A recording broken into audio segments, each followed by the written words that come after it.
To Washington, where White House Press Secretary Karoline Leavitt is taking questions from reporters. This briefing you're seeing here happening right now is on the heels of a major announcement from the president to deploy hundreds of National Guard troops to the streets of D.C. So let's bring in CBS News White House reporter Aaron Navarro. Aaron, what have you heard so far from the press secretary?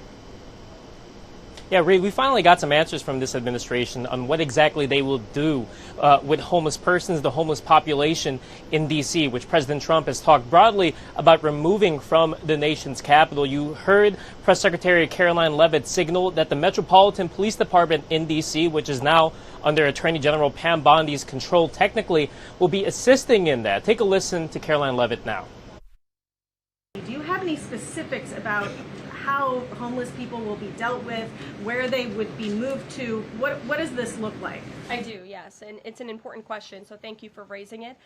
The Metropolitan Police Department, with the support of the new federal agencies who have been surging on the streets of the District of Columbia, are going to enforce the laws that are already on the books here in Washington, D.C. For far too long, these laws have been completely ignored, and the homelessness problem has ravaged the city. So D.C. Code 22-1307 and D.C. Municipal Regulation 24-100 give the Metropolitan Police Department the authority to take action when it comes to homeless encampments. So homeless individuals will be given the option to leave their encampment, to be taken to a homeless shelter, to be offered addiction or mental health services, and if they refuse, they will be susceptible to fines or to jail time. Again, these are pre-existing laws that are already on the books. They have not been enforced, which is part of the reason for this federalizing of the National Guard to bring in this assistance for law enforcement. While we are targeting criminals and trying to remove criminals off of the streets, we also want... Reed, it is that presence of the Metropolitan Police Department alongside the U.S. Park Service that is new, and that is something we're going to be watching when it comes to the homeless persons here in D.C. You also heard Karoline Leavitt talk about the National Guard coming to D.C. as part of the president's effort. Today, we saw some images of the National Guard here in the nation's capital. Take a listen to Karoline Leavitt talk about that here.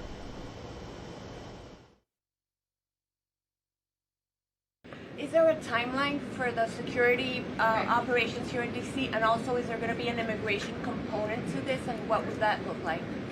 Look, if law enforcement officers encounter a criminal in this city and they are an illegal alien, of course the appropriate measures to detain and deport that individual will be taken, as they should.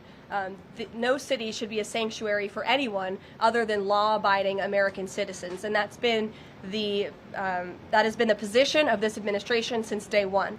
As for the timing, we will reevaluate and reassess and make further decisions after this 30-day period is up.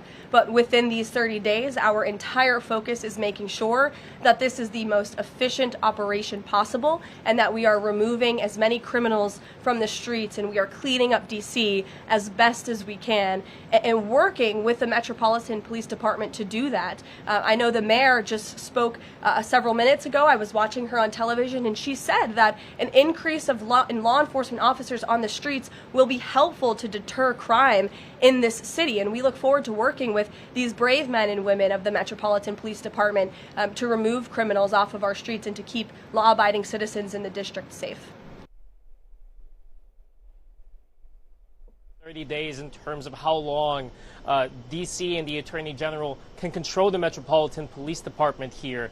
And to extend that would require a 2/3 majority vote for a joint resolution from Congress, something unlikely given the partisan divide in that chamber. And lastly, you heard Karoline Leavitt talk about the upcoming meeting in Alaska between President Trump and Russian President Vladimir Putin. Take a listen here. Why not invite Ukrainian President Zelensky to that summit? I know the president said yesterday that he planned to speak with him right after the summit and even before, but why not invite Zelensky, and whose decision was it to not invite him? Was it the president or was it President Putin? Well, this meeting came about because the president of Russia asked the president of the United States to meet through his special envoy, Steve Witkoff, who, as you all know, traveled to Russia to have a conversation with Putin at his request. And so the president is agreeing to this meeting at the request of President Putin. And the goal of this meeting for the president is to walk away with a better understanding of how we can end this war. And the president said at this podium yesterday when he joined all of you in the room that he hopes in the future there can be a trilateral meeting with these three leaders to finally bring this conflict to an end. But this administration has really used every lever, has taken every measure to achieve peace through a diplomatic solution. And I think the President of the United States getting in the room with the President of Russia, sitting face to face rather than speaking over the telephone, will give this president the best indication of how to end this war and where this is headed.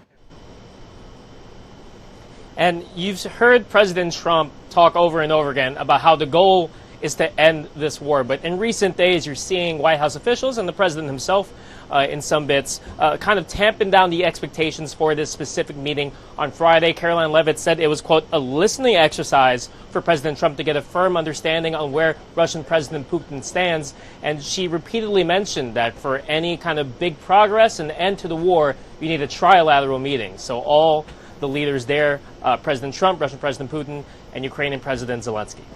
Aaron Navarro, thank you so much. Good to see you today, friend.